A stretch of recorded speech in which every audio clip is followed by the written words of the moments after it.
టీడీపీలో జిల్లా అధ్యక్ష ఎన్నికల సందడి మొదలైంది. అయితే ఈసారి జిల్లా అధ్యక్ష పదవికి భారీ స్థాయిలో పోటీ ఉంది. పార్టీ అధికారంలో ఉండడమే ప్రధాన కారణమనే చర్చ బాగా జరుగుతోంది. జిల్లా స్థాయిలో పార్టీ పదవుల కోసం సీనియర్లు, యువ నేతలు తెగ పోటీ పడుతున్నారంట. పార్టీలో యువతకే ప్రాధాన్యత ఇస్తామని అధిష్టానం భావిస్తున్న తరుణంలో ముందు నుంచి ఎలాంటి పదవులు లేకపోయినా పార్టీ కోసం కష్టపడిన నాయకులు రేసులోకి వస్తున్నారంట.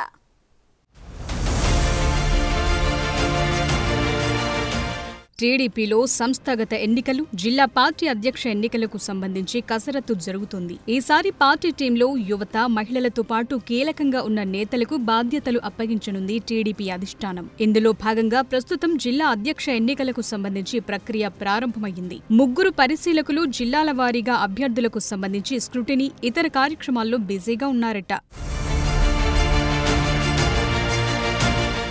ఈసారి జిల్లా అధ్యక్ష పదవికి సంబంధించి ఆశావహులు ఎక్కువగా ఉన్నారట. ప్రతి జిల్లాలో కనీసం 4 పోటీ పడుతున్నారట. గతంలో పార్టీ అధికారంలో లేనప్పుడు ఏదో తూతు మంత్రంగా అధ్యక్షుల ఎంపిక జరిగేది. అయితే ప్రస్తుతం పార్టీ అధికారంలో ఉండటం, యువతకు ఎక్కువ అవకాశాలిస్తామనటంతో పోటీ బాగా ఎక్కువైనట్టు సమాచారం. అందులో భాగంగానే ఆశావహులు తెగ ప్రయత్నాలు చేసుకుంటున్నారట. పార్టీ అధికారంలో ఉండడంతో పదవులకు డిమాండ్ బాగా ఉందని టాక్. అధికారంలో ఉంటే జిల్లా పార్టీ అధ్యక్షుడు పవర్ఫుల్ గా ఉంటారని, ఎమ్మెల్యేలు, మంత్రులతో కూడా సమన్వయంతో ఉంటే మేలు జరుగుతుందని కొంతమంది భావిస్తున్నారట. అందుకే అధ్యక్ష ఎన్నికల కోసం పోటీ పడుతున్నారట.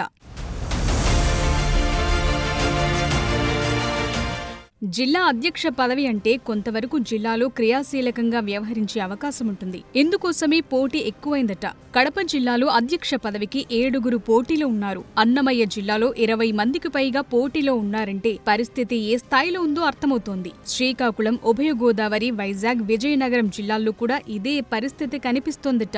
అధికార పార్టీ అధ్యక్ష పదవంటే గౌరవంతో పాటు ఇతరత్ర సదుపాయాలు కూడా బాగా వస్తాయని భావిస్తున్నారట. ఇందుకోసమే పోటీ ఎక్కువైందని గుసగుసలు బాగా వినిపిస్తున్నాయి. ఏలూరు జిల్లాలో కమ్మ, కాపు సామాజిక వర్గాల మధ్య టీడీపీ అధ్యక్ష పదవి కోసం పోటీ ఉందట.